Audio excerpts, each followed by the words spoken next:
یہ 1966 کی بات ہے جب ایک شہزادہ امریکی سیکرٹری خارجہ کو اپنی طاقت بتاتا ہے۔ ہم اپنے تیل کے کنووں کو آگ لگا دیں گے اور خیموں میں واپس چلے جائیں گے۔ جی ہاں، یہ الفاظ تھے اس شہزادے کے۔ یہ بات عالمی طاقت کو نہ صرف ناگوار گزرتی ہے بلکہ انہیں سیخ پاک کر دیتی ہے۔ پھر یہی شہزادہ اپنے ہی خونی رشتہ دار کے ہاتھوں قتل ہو جاتا ہے۔ یہ اس شہزادے کا ذکر ہے جس نے اپنے بھائی کو معزول کر کے خود بادشاہت سنبھال لی تھی۔ 1920 میں یہ شہزادہ سیاسی ہنگامہ آرائی اور بین الاقوامی طاقت کی سازشوں کی دنیا میں قدم رکھتا ہے۔ اگر اتنا کچھ سن ہی لیا ہے تو آپ کو شہزادے کا نام بھی بتا ہی دیتے ہیں۔ انفاموس کاپی اپنی آج کی اس ویڈیو میں سعودی ولی عہد شاہ فیصل کی زندگی کے نشیب و فراز سے پردہ ہٹانے جا رہا ہے۔ شاہ فیصل 14 اپریل 1905 میں پیدا ہوئے۔ وہ سعودی عرب کے بانی شاہ عبدالعزیز بن عبد الرحمن کے تیسرے بیٹے تھے۔ ان کی والدہ کا نام طرفہ بنت عبداللہ تھا۔ 1919 میں شاہ فیصل نے 13 سال کی عمر میں برطانیہ کا پہلا سفارتی دورہ کیا اور ان کا یہ دورہ 5 ماہ تک جاری رہا جس میں انہوں نے ملکہ برطانیہ سے بھی ملاقات کی۔ 1920 میں انہیں حجاز کا گورنر مقرر کر دیا گیا۔ 1926 میں انہوں نے فرانس کا دورہ کیا جو کہ 2 مہینوں تک جاری رہا۔ سعودی عرب کے قیام کے بعد شاہ فیصل کو وزیر خارجہ مقرر کیا گیا۔ انہوں نے اس عہدے پر رہتے ہوئے سعودی عرب کی بین الاقوامی شناخت اور تعلقات کو مضبوط بنایا۔ انہوں نے ترکی کی آزادی کی تحریک میں اہم کردار ادا کیا، ترکی کے لیے ایک نیا معاہدہ حاصل کرنے میں ان کی مدد کی اور اسی کے ساتھ ساتھ ترکی کے لیے ایک جدید فوج اور معیشت کی تعمیر میں مدد بھی کی۔ انہوں نے اپنی خارجہ پالیسی میں عرب ممالک کے درمیان اتحاد کو فروغ دیا۔ سعودی عرب کے تیل کی دولت کو استعمال کرتے ہوئے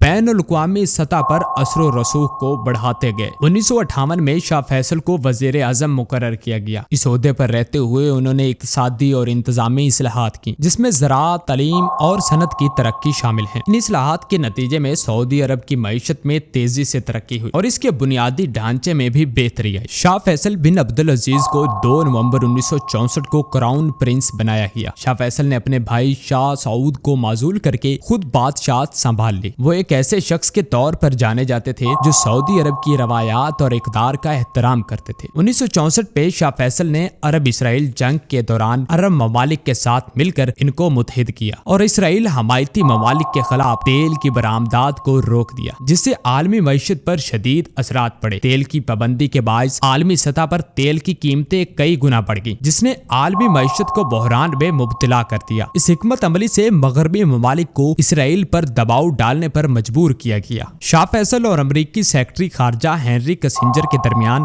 بات چیت میں ایک جملہ بہت مشہور ہوا۔ شاہ فیصل نے ہنری کسنجر سے کہا تھا، ہمیں اتنا تنگ مت کریں، اگر تم ہمیں زیادہ تنگ کرو گے تو ہم اپنے تیل کے کنووں کو آگ لگا دیں گے اور خیموں میں واپس چلے جائیں گے۔ شاہ فیصل نے اسلامی ممالک کے ساتھ اتحاد قائم کیا اور سعودی عرب کو اسلامی دنیا کا ایک اہم رکن اور رہنما بنایا۔ 25 مارچ 1975 کو شاہ فیصل ریاض کے شاہی محل میں لوگوں سے مل رہے تھے اور کویتی وفد بھی انتظار گاہ میں ان سے ملنے کو منتظر تھا۔ شاہ فیصل کے بھتیجے اس کویتی وفد سے ملاقات میں مصروف تھے۔ جب شاہ فیصل کا وفد سے ملاقات کا وقت آیا تو شاہ فیصل اپنے بھتیجے فیصل بن مسعود کو بوسہ دینے کے لیے آگے بڑھے تو اسی وقت بھتیجے نے اچانک ریوالور نکالا اور شاہ فیصل کو 2 گولیاں مار دی۔ قاتل نے پہلی گولی ان کی ٹھوڑی اور دوسری گولی ان کے کان پہ ماری۔ کہا جاتا ہے کہ ایک تیسری گولی بھی چلی تھی جو انہیں نہیں لگی۔ شاہ فیصل کے ایک محافظ نے فیصل بن مسعود پر تلوار سے حملہ کیا۔ وہاں موجود ملک کے وزیر پیٹرولیم نے گارڈ سے چلا کر کہا کہ شہزادہ فیصل بن مسعود کو قتل مت کرنا۔ فیصل بن مسعود اس دوران اطمینان کے ساتھ وہیں کھڑے رہے اور گارڈ نے انہیں گرفتار کر لیا۔ شاہ فیصل کو ہسپتال لے جایا گیا پر وہ زخموں کی تاب نہ لا سکے اور وفات پا گئے۔ بعد ازاں فیصل بن مسعود پر مقدمہ چلایا گیا اور انہیں 18 جون 1975 کو سرعام سزائے موت دے دی گئی۔ 1966 میں شاہ فیصل نے ریاض میں نیا ٹیلی ویژن اسٹیشن قائم کیا تھا اور نشریات شروع کروائیں جس کی مخالفت وہاں کے مذہبی حلقوں سے کی جا رہی تھی۔ اسی سال ٹیلی ویژن اسٹیشن پر حملے کے دوران فیصل بن مسعود کا بڑا بھائی پولیس کی گولی سے ہلاک ہو گیا تھا اور اس کی موت کی تفصیلات متنازع رہی تھی۔ تاہم موجودہ معلومات اور میڈیا کے مطابق فیصل بن مسعود نے شاہ فیصل کو قتل اپنے بھائی کا بدلہ لینے کے لیے کیا تھا۔ شاہ فیصل کے قتل کے بعد افواہوں اور قیاس سرائیوں میں سے ایک امریکہ کے بارے میں بھی تھی۔ چند عرب اخبارات اور لوگوں کا کہنا تھا کہ ہو سکتا ہے یہ مبینہ طور پر 1973 کے تیل کی پابندی کا ایک بدلہ ہو جس میں مغرب کو بہت نقصان ہوا اور سعودی تیل کی قیمتیں بہت زیادہ بڑھ گئی تھی۔ دوستو، جسے دنیا باطل اپنے مختلف ہتھ کنڈوں سے نہ جھکا سکی اسے آخرکار اپنے ہی خاندان نے موت کی نیند سلا دیا۔ مسلم امت میں شروع سے ہی ایسے ہوتا آیا ہے کہ اغیار نے ہمیشہ کی طرح ہمارے اپنے لوگوں کے ساتھ مل کر سازشیں کی اور دنیا اسلام کو بہادر اور نڈر حکمرانوں سے محروم کر دیا۔